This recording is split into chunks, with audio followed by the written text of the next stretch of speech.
Dile al que está a tu lado, no me distraigas, no me hables, no quiero ver tu celular, no me importa lo que estás pensando. ¿Ok? Voy a poner toda mi atención. Amén. ¿A cuántos quieren que Dios les hable hoy, esta mañana? Busca ahí en tu Biblia la carta a Santiago y fíjate lo que dice el capítulo 1 y vamos a leer el verso 27. Dice, la religión pura y sin mácula. Otra palabra para mácula es verdadera o sin mancha. Lo que está diciendo Santiago ahí es la religión pura y verdadera o la religión pura y sin mancha. Delante de Dios, el Padre es esta. Y va a mencionar dos cosas. Escucha, dice, visitar a los huérfanos y a las viudas en sus tribulaciones, número 1, y número 2, guardarse sin mancha del mundo. Dice Santiago, hay dos cosas que reflejan que verdaderamente nuestra religión, entre comillas, es pura y es verdadera, o es pura y es sin mancha. Número 1, que visitemos a los huérfanos y a las viudas en sus tribulaciones. Y número 2, que nos guardemos sin mancha del mundo.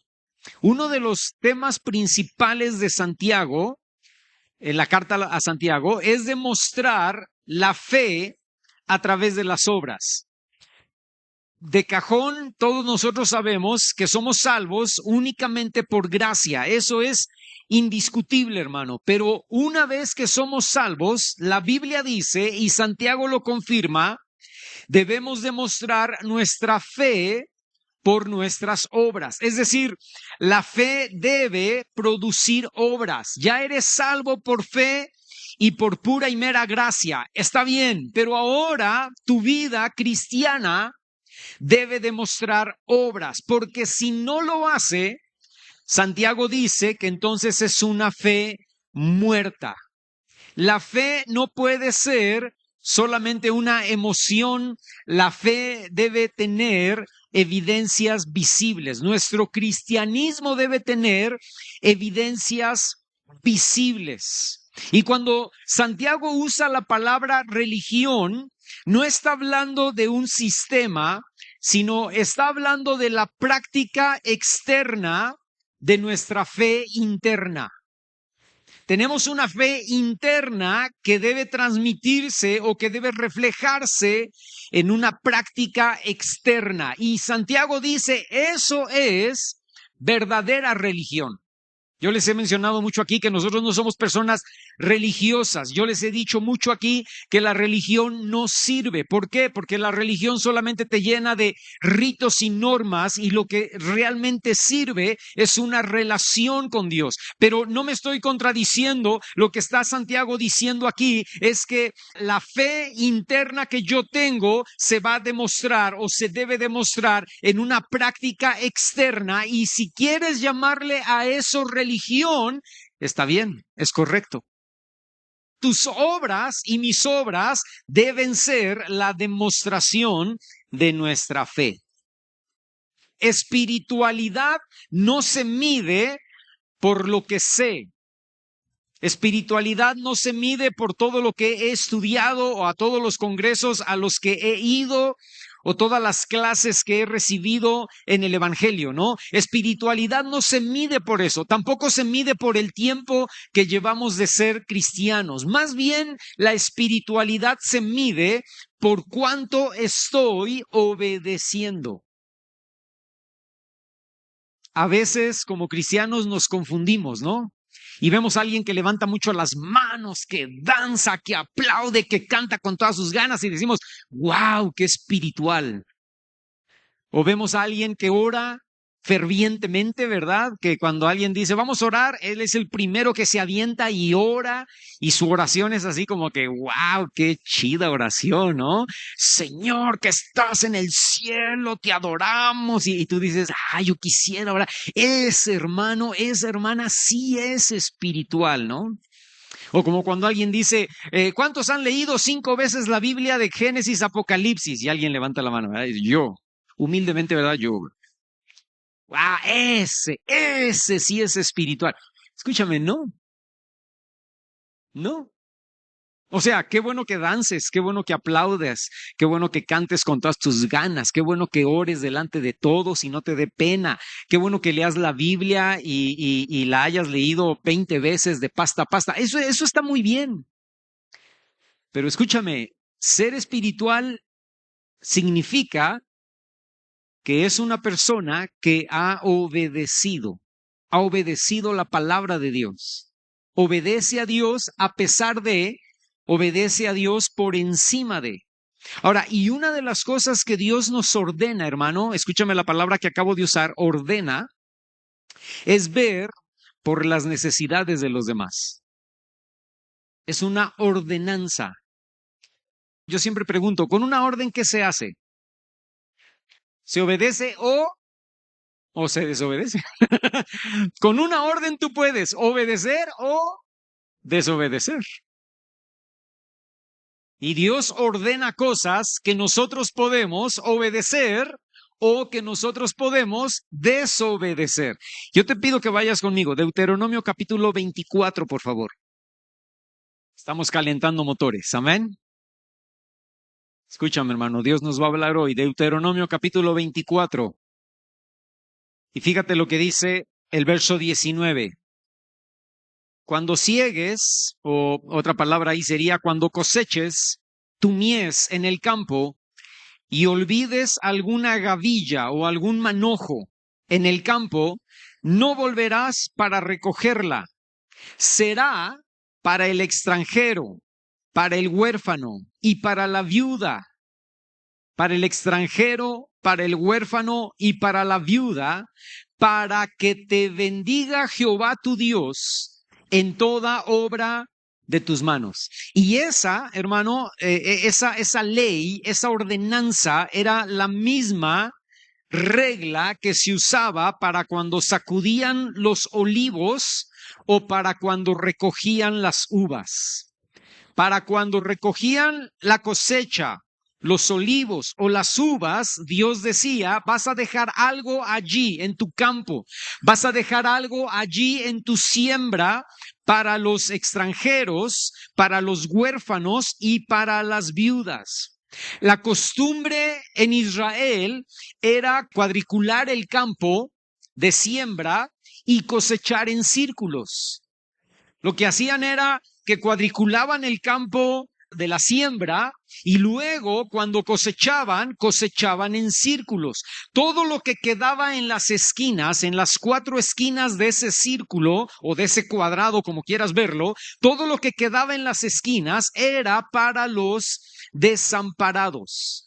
El pobre, la viuda, el huérfano y el extranjero podían cosechar de esa parte. La ley era que si tú tenías un terreno, lo cuadriculabas y entonces cosechabas en círculos y todos los cachitos que quedaban del cuadro, los 4 cachos del cuadro, las 4 esquinas del cuadro, eso lo dejabas allí y la viuda, el huérfano, el pobre, el extranjero venían y cosechaban de eso. Eso es lo que hace Ruth en las tierras de Boz. Ruth va a la tierra de Boz o cae en la tierra de Boz. Ruth dice, yo voy a ir al campo y ya que la gente deja estos pedazos sin cosechar, yo voy a ir y voy a ir a algún terreno y voy a cosechar de eso para que yo y tú, Noemí, tengamos que comer. Porque somos tan pobres que solamente de eso podemos sobrevivir. Y entonces Ruth cae milagrosamente, ¿verdad? Por coincidencia, no fue ninguna, pero por coincidencia cae en el campo de Boz. Y ahí en el campo de Boz empieza a cosechar. Y cuando Boz la ve, dice, caray, ah, caray, ah, caray. ¿Quién es esta muchachita, verdad? Y entonces ya empieza a preguntar y le dan informes y le dicen, no, pues ella es la viuda, ¿verdad? Nuera de Noemí, que también ahora es viuda. Las dos son viudas, ¿verdad? El marido de Noemí murió, el marido de Ruth murió. Son extremadamente pobres. Escúchame, ser viuda en Israel, hermano, o ser viuda en el Medio Oriente en ese momento era la peor cosa que te podría pasar, porque el único que mantenía a la familia era el varón. Y si tú quedabas viuda, y fíjate, Noemí estaba viuda o sea, su esposo había muerto, pero también habían muerto sus dos hijos. No había nadie, absolutamente nadie que las mantuviera. Ellas no sabían sembrar, ellas no tenían dinero, ellas no tenían herencia, ellas no tenían una casa, estaban totalmente desamparadas. Y Ruth igual, ¿verdad? A Ruth se le había muerto el marido. Entonces, ellas llegan al campo de Booz y cosechan esas 4 esquinas que eran para la viuda, para el huérfano, para el extranjero y para el pobre. Ahora, ¿por qué? ¿Por qué Dios manda que Israel cosechara de esa manera? ¿Por qué Dios manda y les dice cuadricula tu campo, ¿verdad? Y cosecha en círculo y deja las 4 orillas? ¿Por qué? Porque Dios, hermano, se compadece. Dios, que es un Dios de amor y un Dios de misericordia, Él se compadece de las viudas y se compadece de los huérfanos. Ahora, el problema de Israel es que conforme fue pasando el tiempo, el pueblo de Israel dejó de hacer esto. No por descuido, sino porque sus corazones se endurecieron, se llenaron, escúchame lo que voy a decir, hermano, de codicia y de avaricia. Y dejaron de sembrar de esta manera y dijeron, yo ya no voy a perder más dinero. ¿Cuánto podían perder por las 4 esquinas? Pero ellos dijeron, nosotros ya no vamos a perder, ¿verdad? Nosotros vamos a cosechar al 100%, nosotros ya no vamos a cosechar al 90 o al 80%, vamos a cosechar al 100% y vamos a dejar de sembrar más bien de cosechar de esta manera. Y es por eso, hermano, que después Dios les habla a través de Isaías. Bueno, les habla a través de todos los profetas, pero uno de ellos es Isaías. Busca Isaías capítulo 1, por favor. Y fíjate lo que dice, versos 16 y 17. Vamos a leerlo. Dice, lávense y límpiense, quiten la iniquidad de sus obras de delante de mis ojos. ¿Cuál era esta iniquidad? Escucha, dejen de hacer lo malo. Ok, ¿cuál es la iniquidad? ¿Qué es lo malo que estamos haciendo? Verso 17, aprendan. Ahora, la palabra es importante porque dice aprendan. ¿Por qué? Porque aprender cuesta trabajo. Aprender a veces es difícil. Aprender lleva tiempo. No dice y hagan, ¿verdad? No dice hagan, dice primero aprendan. Dice, aprendan a hacer el bien. ¿Cuál bien? Busquen el juicio. ¿Cuál juicio? Aquí viene. Restituyan al agraviado, hagan justicia al huérfano y amparen a la viuda. ¿Cuál era la iniquidad del pueblo de Israel? ¿Qué estaban haciendo mal? No les habla de idolatría, no les habla de adulterio, no les habla de ningún otro pecado más que el de restituir al agraviado, hacer justicia al huérfano y amparar a la viuda. Y si tú sigues leyendo ahí dice después, y entonces vengan y estemos a cuenta, si sus pecados fueren rojos como la grana. Es muy interesante eso, hermano.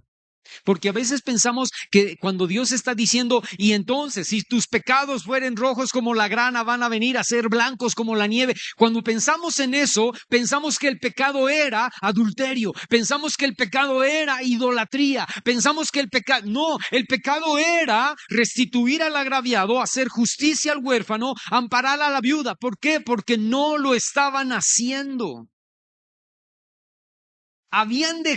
El pueblo de Israel había dejado de ver por el agraviado, por el huérfano, por la viuda, por el extranjero y por el pobre.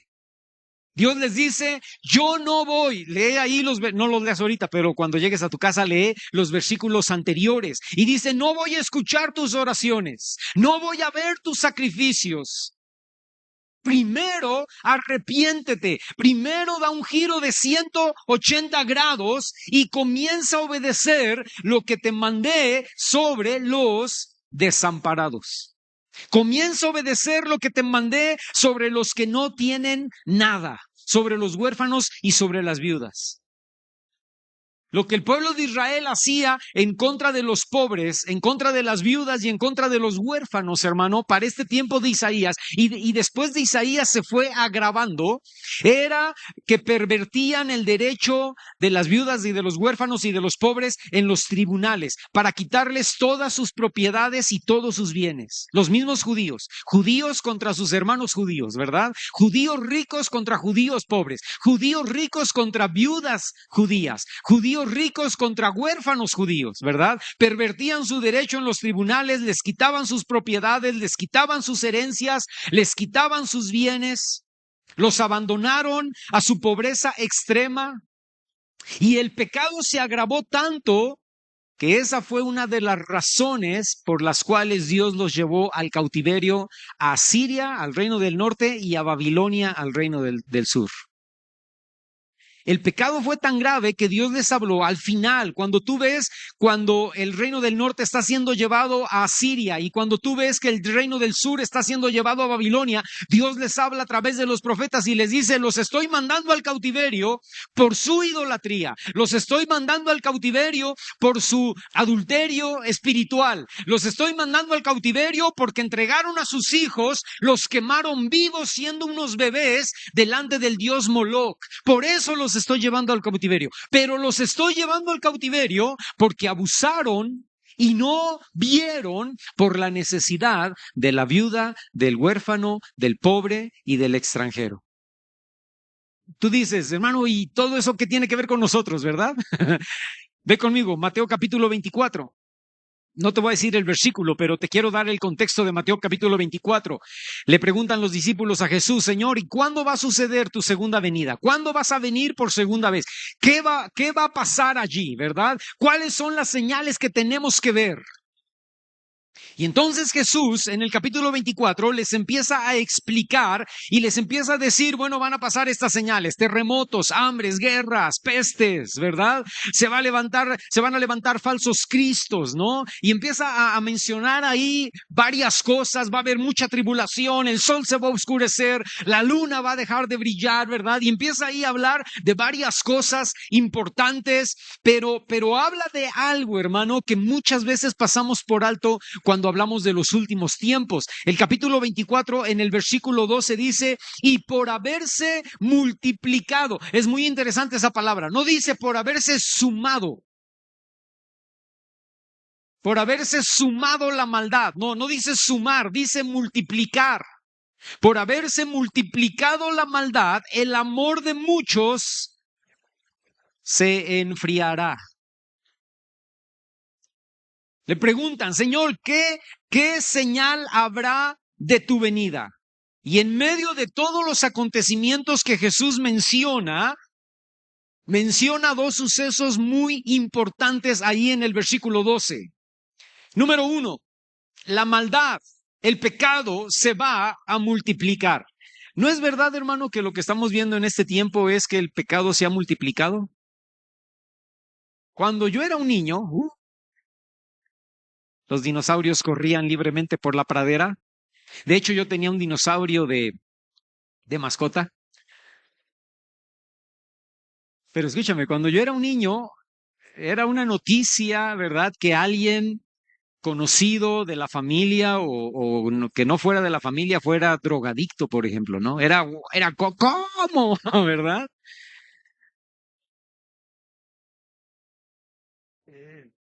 Había maldad, sí, obviamente, pero era muy raro que alguien, no sé, buscara a quien le leyeran las cartas o era extraño. Los drogadictos eran los soldados que vivían en cuarteles, algunos, no estoy diciendo que todos, ¿verdad? Pero era como, o sea, es que es drogadicto, ¿cómo crees? Y hoy día, hermano, pues ya cualquiera es drogadicto, ¿verdad? Hoy día ya no vas caminando por ahí por la calle Juárez en el Distrito Federal, enfrente del Palacio de Bellas Artes y aspiras marihuana, ¿verdad? Yo fui caminando con mi hija ahí, fuimos a recoger el pasaporte, sacar la visa de mi hija más bien, y le dije, acompáñame a la librería, y ahí fuimos caminando, íbamos caminando por toda la calzada Juárez, la avenida Juárez, ahí enfrente del Palacio de Bellas Artes, y íbamos caminando y de repente le dije, ¡ay, a qué huele! Y entonces ahí en una puerta, en un zaguán de una secretaría de no sé qué era, ¿verdad? Ahí estaban todos sentados, hombres y mujeres, viejos y jóvenes, ¿verdad? Y todos fumando. Y yo le dije a mi hija, espérate, vamos a pasar otra vez, ¿verdad? Hermano, uno de mis amigos en estos meses pasados fue a Nueva York y me decía, no, eso de México no es nada. En Nueva York toda la ciudad huele a marihuana. Cualquier calle donde te metas, cualquier calle donde camines. Ya, ya no es, ya no es impactante. Ya no es, ¿cómo es posible? ¿Cómo crees? O sea, pues sí, sí lo es. Tiene este pecado, hace esta maldad. Escúchame, hermano. Era increíble ver una noticia de un muerto. Hoy día hay muertos por donde sea. Hay secuestrados por donde sea. La maldad no se ha sumado, la maldad se ha multiplicado. El pecado se ha normalizado y la injusticia se ha tolerado. Y cuando esto sucede, la conciencia de la persona se va acostumbrando a lo malo. Lo que antes era pecado y terrible, ahora es totalmente normal. Y eso trae como consecuencia el segundo suceso. El amor de muchos se va a comenzar a enfriar. No va a ser un enfriamiento de golpe, no va a ser un enfriamiento de día al otro día. No, no, no, no. Va a ser un proceso gradual, va a ser algo progresivo. Conforme el mal se vaya aumentando, conforme el pecado se vaya multiplicando, también el corazón se va a ir enfriando, el amor se va a ir enfriando en un proceso gradual y progresivo. Ahora, ¿qué significa que en las relaciones personales el amor se enfríe? ¿Qué consecuencias trae que en las relaciones personales nuestro amor se enfríe? Bueno, pues trae algunas consecuencias. Por ejemplo, la indiferencia. Indiferencia hacia la otra persona. Dice la canción, me duele más tu indiferencia, ¿verdad? Que tu odio, ¿no? Mejor ódiame, pero no me seas indiferente, ¿no? O sea, mi amor ya se enfrió, ya no me importa qué hagas, ya no me importa qué digas, ya no me importa que te duela, ya no me importa nada de ti. ¿Por qué? Porque mi amor por ti se enfrió y ahora te soy indiferente, ahora somos indiferentes. Hay pérdida de empatía, hay aumento de egoísmo. Cuando tu amor se enfría, ya no hay empatía y hay un aumento de egoísmo. Ahora ya no pienso en ti, ahora pienso nada más en mí mismo. Y hay una falta de compromiso. Eso es en las relaciones personales, llámese esposo, esposa, hijos, padres, lo que sea, ¿verdad? Hay una indiferencia, hay pérdida de la empatía, hay aumento de egoísmo y hay falta de compromiso. ¿Por qué? ¿Eso qué demuestra, hermano? Demuestra que tu amor ya se enfrió. Ahora, pero en lo espiritual, ¿qué significa que tu amor se enfríe en lo espiritual? Bueno, significan esas tres cosas que te acabo de decir, solamente que transfiérelas a Dios. Indiferencia hacia Dios, hacia las cosas espirituales, pérdida de empatía, aumento de egoísmo, no me importa lo que Dios diga, me importa lo que yo digo, no me importa lo que Dios me ordene, me importa lo que yo quiero hacer, falta de compromiso, ya no estoy comprometido con Dios porque mi amor por Él se enfrió, pero además, escúchame, hay pérdida de espiritualidad. Es decir, hay pérdida de búsqueda de Dios. No es pérdida, escucha, no es pérdida de religiosidad, porque ser religioso no es ser o no es sinónimo de ser espiritual. Hay personas bien religiosas en todas las religiones que no son nada espirituales. Ser religioso no te lleva a ser espiritual. No, no, no, no, no. Cuando hablo de pérdida de espiritualidad, te hablo de pérdida de búsqueda de Dios, perder la intimidad con Dios. Y entonces, cuando eso sucede, se demuestra nuestra frialdad del corazón, endureciéndonos hacia el prójimo. Y entonces deja de haber compasión. Jesús dice, cuando sean los últimos tiempos, cuando yo esté por llegar, la maldad se va a multiplicar, el pecado se va a empezar a ver normal. La gente le va a llamar a lo bueno malo y a lo malo bueno. Pero eso va a provocar que su amor se enfríe. Eso va a provocar falta de compasión y endurecimiento hacia el prójimo. Ahora, teniendo como marco eso, fíjate, yo te voy a invitar, ve a Lucas en el capítulo 17 y voy a ir a un versículo en particular, pero busca por favor Lucas. Y está hablando exactamente del mismo tema que en Mateo capítulo 24. Está hablando de lo mismo, es una cita paralela. Pero fíjate en Lucas capítulo 17 y yo te voy a comenzar a leer desde el verso 26. Le preguntan los fariseos, ¿cuándo va a venir el reino de Dios? ¿Verdad? ¿Cuándo va a ser la segunda venida? ¿Cuándo va a venir el Mesías? Porque acuérdate, los judíos no creían, o los fariseos no creían que Jesús era el Mesías, ¿no? Entonces le preguntan, ¿cuándo va a suceder que va a venir un Mesías realmente a liberarnos? Y Jesús les responde respecto a la segunda venida, porque él ya era el Mesías que estaba llegando a liberarlos, ¿verdad? Pero les responde respecto a la segunda venida y dice, verso 20, bueno, eso está desde el versículo 20, pero en el versículo 26 está diciendo y dice, como fue en los días de Noé, así también será en los días del Hijo del Hombre.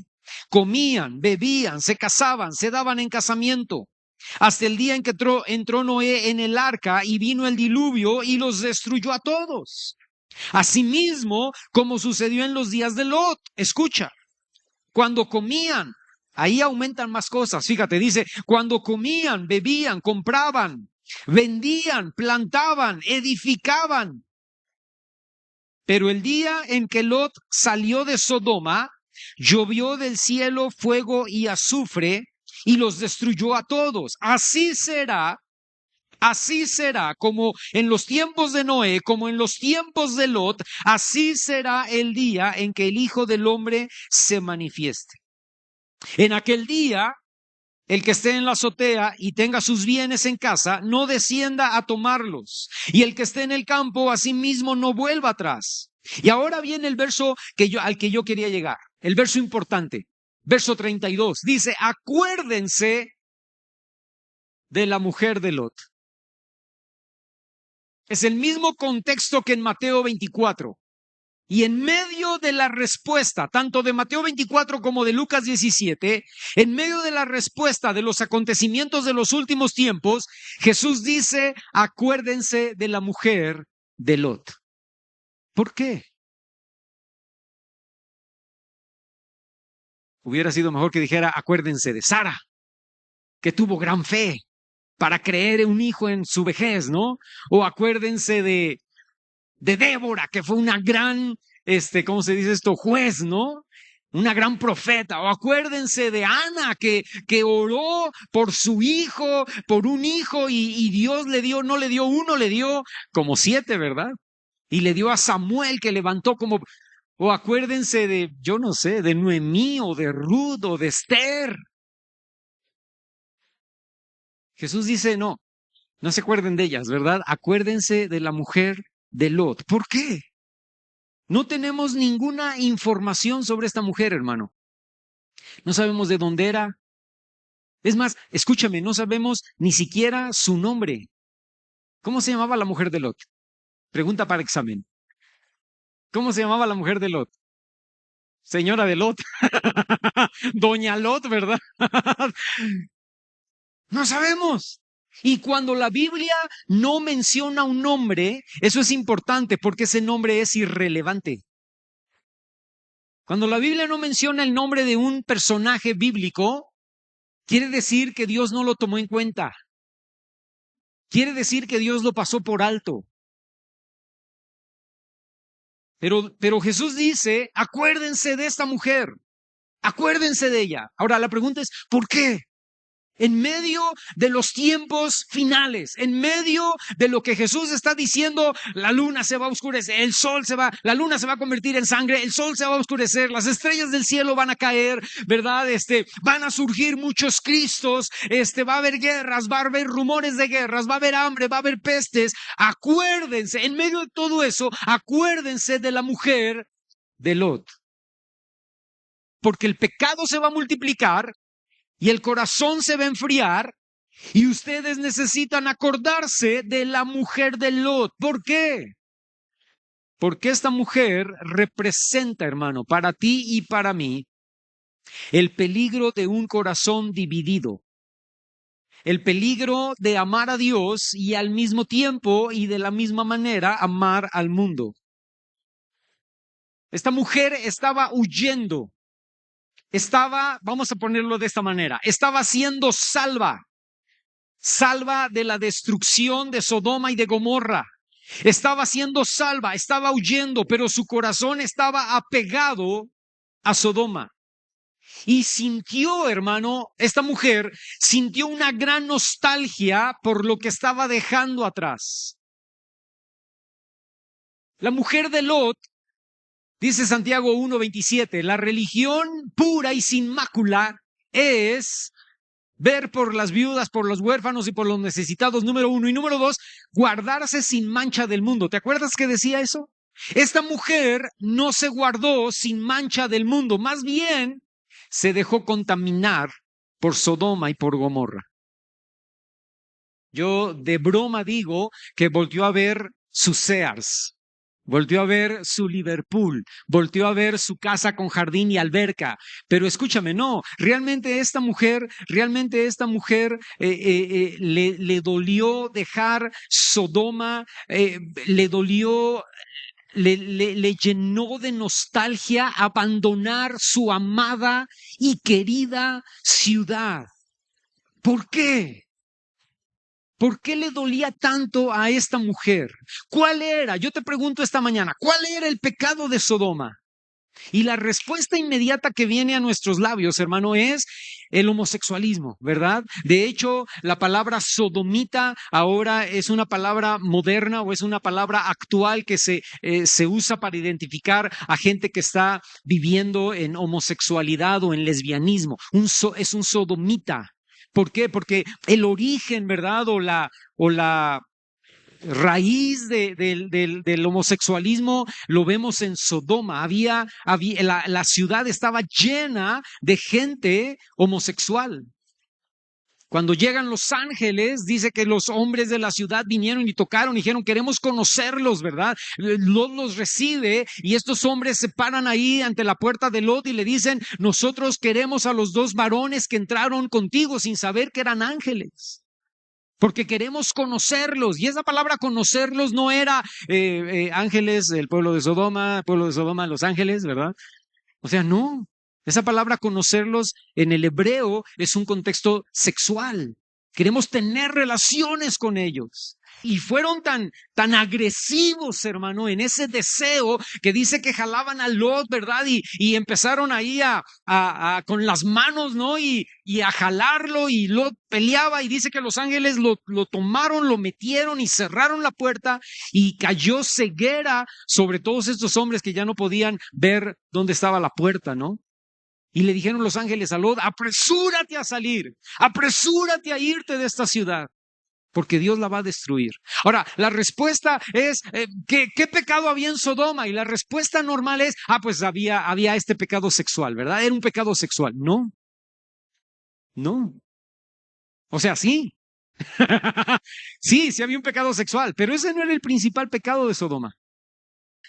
Ve conmigo, la Biblia lo revela, Ezequiel capítulo 16. Verso 49 dice, he aquí, que esta fue la maldad de Sodoma, tu hermana, porque está comparando Sodoma con Jerusalén, ¿verdad? Porque Jerusalén andaba ya en este momento histórico por las mismas que Sodoma, ¿verdad? Dice, ustedes son hermanas, tú Israel, tú Jerusalén, eres hermana de Sodoma, ¿verdad? Y eres hermana de Gomorra, ¿no? Porque están exactamente en el mismo nivel de pecado. Pero bueno, dice, he aquí que esta fue la maldad de Sodoma, tu hermana, soberbia, saciedad de pan, abundancia de ociosidad tuvieron ella y sus hijas, y no fortaleció la mano del afligido y del menesteroso. Y se llenaron de soberbia e hicieron abominación delante de mí, y cuando lo vi, dice Dios, las quité. Lo que describe Ezequiel, capítulo 16, verso 49 al 50, hermano, es un proceso de 5 pasos hacia la degradación moral. Todo comienza, escucha, todo comienza con soberbia en el corazón. Soberbia habla de orgullo, soberbia habla de arrogancia, de altivez, de exaltación de uno mismo. No necesito de Dios. Y es más, no necesito de nadie. Y lo que tengo es gracias a mí. Es gracias a que yo soy muy inteligente, es gracias a que yo soy muy trabajador, es gracias a que yo tengo el talento.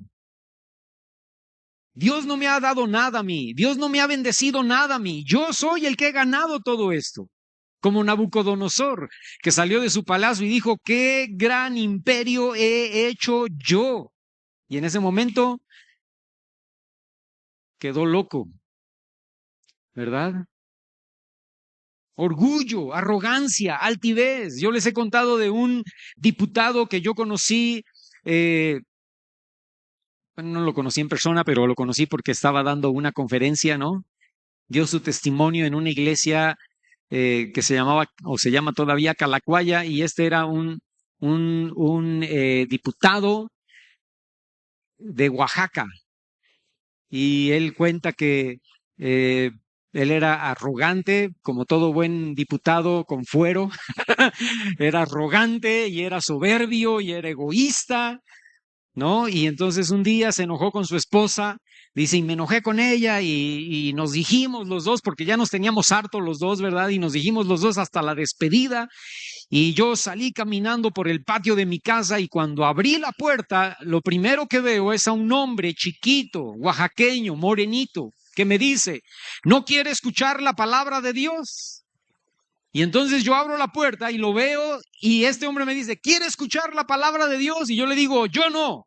Pero allá adentro hay una vieja loca que sí necesita escuchar la palabra de Dios. Pásele. Y sin saberlo, dice él, yo pasé la salvación a mi casa. Y el hombre entró. Y él se fue a trabajar, ¿no? Y dice, y después lo empecé a ver que iba seguido a la casa y les enseñaba la Biblia a mi esposa y a mis hijos. Y mi esposa empezó a tener unos cambios increíbles y mis hijos también. Y un día, y yo no quería, ¿verdad? Porque yo era diputado con fuero y yo no necesitaba de Dios y yo era soberbio. Dice, y un día estábamos a la mesa sentados y íbamos a comer y mi esposa ya había servido toda la comida y mi hijo, el más pequeño, dice, papá, antes de que empieces a comer, vamos a dar gracias por los alimentos. Y él dice que se volteó con el niño y le dijo, de nada. Y dijo, no, a ti no, a Dios. Y dijo, caray, ¿por qué? Yo soy el que traigo el alimento a esta casa. Y dice, y entonces otro hijo mío me dijo, sí, pero Dios te da la sabiduría, la destreza y la inteligencia para que lo hagas. Dice, y ese tipo de cosas me empezaron a romper. Y bueno, para no hacerte el cuento largo, terminó aceptando al Señor. Se llamaba Jonás, porque él dice que oró al Señor cuando se convirtió y le decía, Señor, soy Jonás, como el de la ballena, ¿verdad? Escúchame, soberbia es arrogancia, orgullo, altivez, exaltación de uno mismo. Esto fue lo que sucedió en Sodoma. Esa fue la primera señal de su caída, hermano. Soberbia, yo decido, no Dios, yo decido lo que está bien y lo que está mal. Romanos capítulo 1, verso 21 dice que habiendo conocido a Dios, no le glorificaron como a Dios, ni le dieron gracias, sino que se envanecieron en sus razonamientos, en sus pensamientos, y su necio corazón fue entenebrecido. Por la soberbia se envanecieron en sus pensamientos y su necio corazón se llenó de tinieblas y de obscuridad. Eso fue lo que le sucedió a Sodoma. Y lo siguiente es que tuvieron saciedad de pan. Tenían prosperidad, lo tenían todo y eran autosuficientes, como Jesús dice que será en los últimos tiempos, comiendo, bebiendo, casándose, comprando, vendiendo, plantando y edificando. No nos hace falta nada. Estamos viviendo la vida sin buscar las cosas espirituales. ¿Por qué? Porque lo tenemos todo. Tenemos la tablet, tenemos el celular, tenemos Netflix, tenemos Disney, tenemos Facebook, tenemos WhatsApp, tenemos Instagram, tenemos tele, tenemos diversiones, tenemos viajes, tenemos lujos, tenemos dinero. Lo tenemos todo porque lo hemos logrado todo. Y no necesitamos de nada ni de nadie. Los países más desarrollados, hermano, ya no necesitan a Dios. Estaba leyendo un libro en esta semana de un hombre que dice, cuando voy a Estados Unidos, la mayoría de la gente no necesita recibir una oración por sanidad. ¿Por qué? Porque hay buenos médicos, hay buenos hospitales, hay buenas clínicas, hay buenos medicamentos. Pero cuando voy a África, todo el mundo quiere recibir sanidad, porque no hay hospitales, no hay doctores, no hay clínicas, no hay médicos, no hay nada. Y en Estados Unidos no veo milagros. Y cuando voy a África, veo gente ser sanada de cáncer, de gripa, de dolor de cabeza, de lo que sea, ¿verdad? Porque hay saciedad de pan, hay prosperidad, entonces no necesitamos realmente a Dios. Eso fue lo que sucedió en Sodoma y eso los llevó, número 3, a la ociosidad. Mucho tiempo libre. Gran prosperidad me lleva a una gran ociosidad. El pecado de David comenzó con ociosidad. El pecado de David no comenzó con adulterio, el pecado de David comenzó siendo ocioso, acostado en su palacio durante la tarde. Y eso, escúchame, primero soberbia, luego saciedad de pan, luego ociosidad. Y eso los llevó a que el amor de muchos se enfrió. No, hermano, eso no dice Ezequiel. Ezequiel no dice que el amor de muchos se enfrió. Eso no lo dice. No, sí lo dice, porque dejaron de fortalecer la mano del afligido y del menesteroso. Su amor se enfrió porque ya no les importó el pobre. Su amor se enfrió porque ya no les importó la viuda ni les importó el huérfano. Fueron indiferentes y fueron insensibles al dolor de su prójimo. Y no es que no se dieron cuenta, fue algo totalmente consciente. Perdieron la empatía, aumentó su egoísmo y entonces dejaron de tener compasión. Y Jesús dice, acuérdense de la mujer de Lot, porque lo que ella volteó a ver fue esa gran soberbia, fue esa gran prosperidad, fue esa gran ociosidad y fue ese amor frío por los demás. ¿Y cómo terminaron, hermano? Número 5. ¿Cuál fue la conclusión de esas 4 cosas? Terminaron haciendo abominación. Y la palabra en hebreo para abominación tiene que ver con algo detestable, con algo repugnante, con algo moralmente ofensivo y aborrecible delante de Dios. En ellos, en los de Sodoma, había una gran perversión moral y una gran rebelión en contra de Dios. Era una degradación moral y sexual muy grave.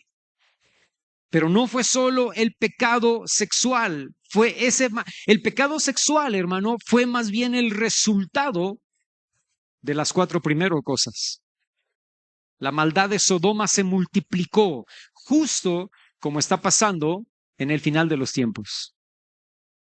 La mujer de Lot miró hacia atrás porque su corazón estaba, escúchame, amoldado. El corazón de la mujer de Lot estaba amoldado a ese sistema de vida. Ella podría haber alcanzado la salvación, pero su corazón estaba arraigado al estilo de vida sodomita. Y por eso Jesús dice, acuérdense, en los últimos tiempos, cuando el amor de muchos esté enfriado y cuando la maldad se haya multiplicado, ustedes deben acordarse de la mujer de Lot. Y Pablo nos advierte en Romanos capítulo 12, versículo 2, no se conformen o no se amolden a este mundo, sino transfórmense por medio de la renovación de su entendimiento para que comprueben cuál es la buena voluntad de Dios, agradable y perfecta.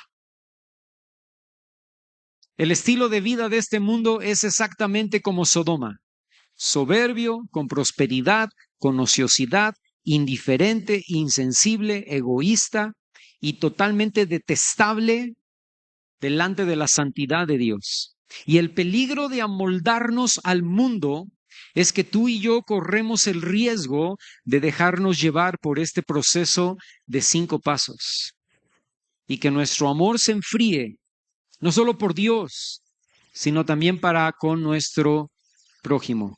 Y entonces voltear hacia atrás con nostalgia por lo que estamos perdiendo cuando ya hemos sido salvos.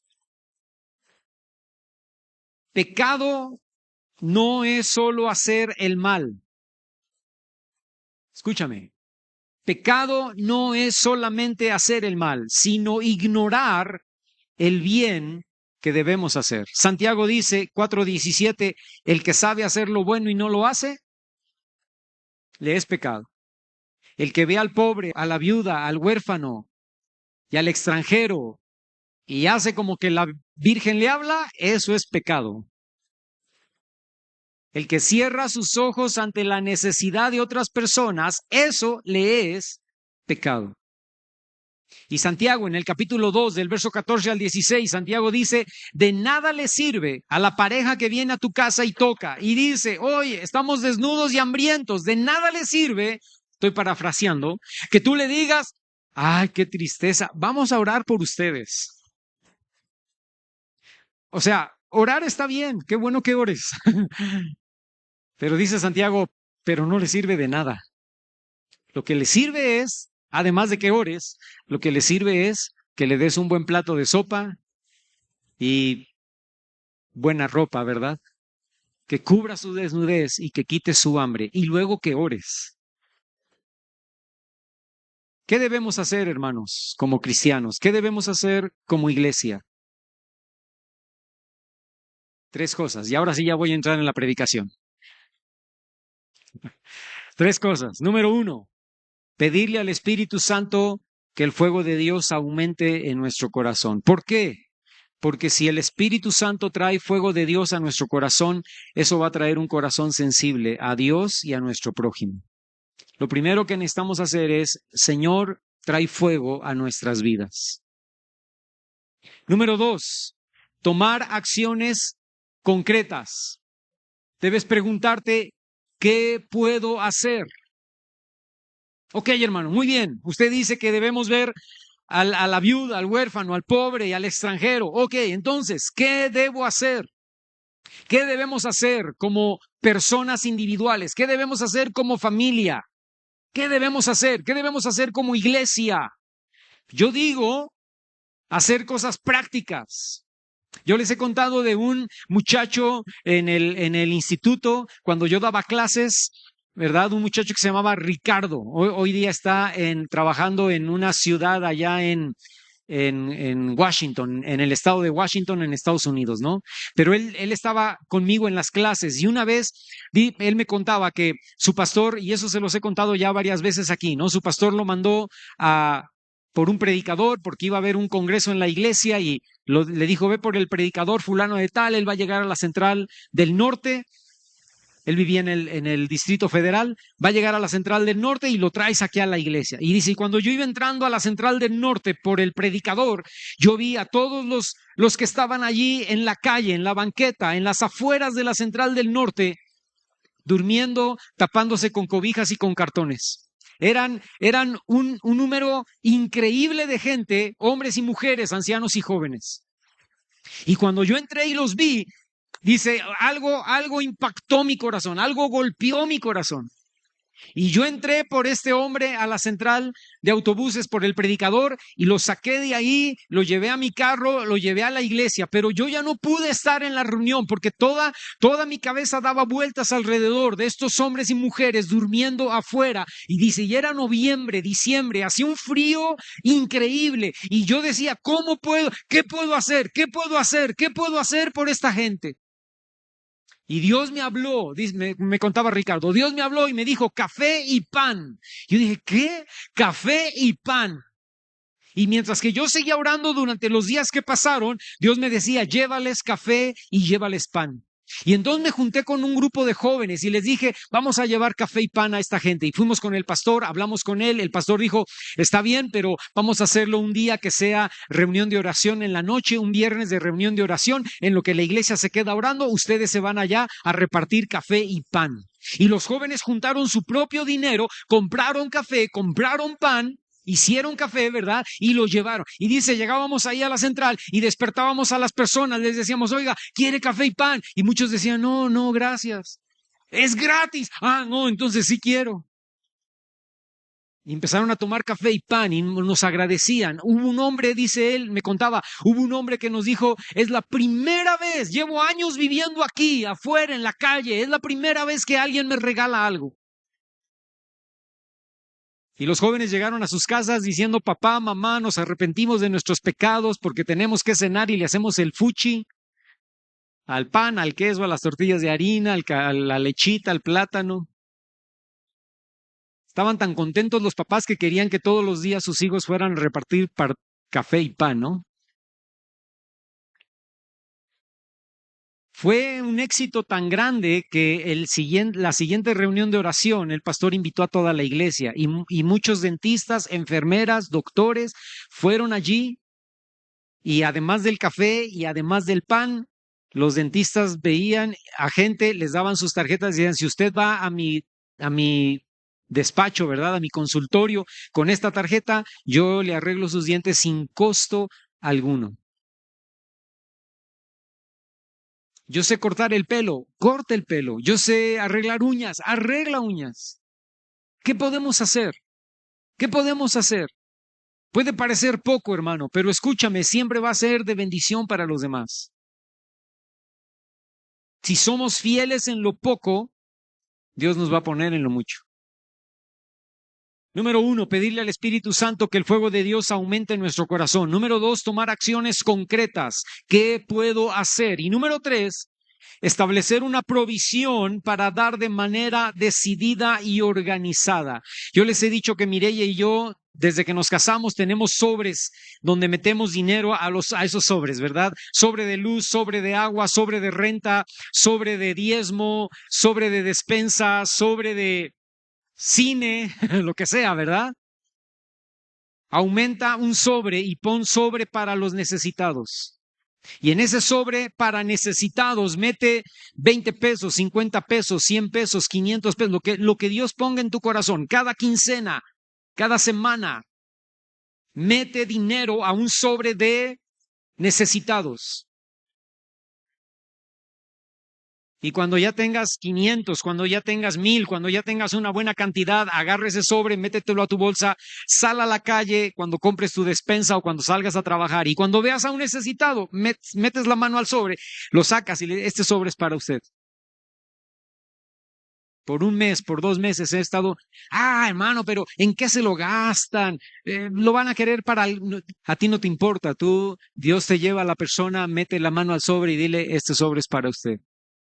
Ropa que ya no usas desde hace 1000 años, hermano, que ya está pasada de moda, pero está en buenas condiciones. Agárrala, llévala en tu carro, métela a una bolsa y cuando veas a uno de estos negritos que vienen de Haití, que están aquí pasando para vivir el sueño americano, hermano. Agarra la bolsa y dásela. Ropa de tus hijos, ropa. Ahí están los closets, llenos de zapatos y llenos de ropa empolvándose. Dalo.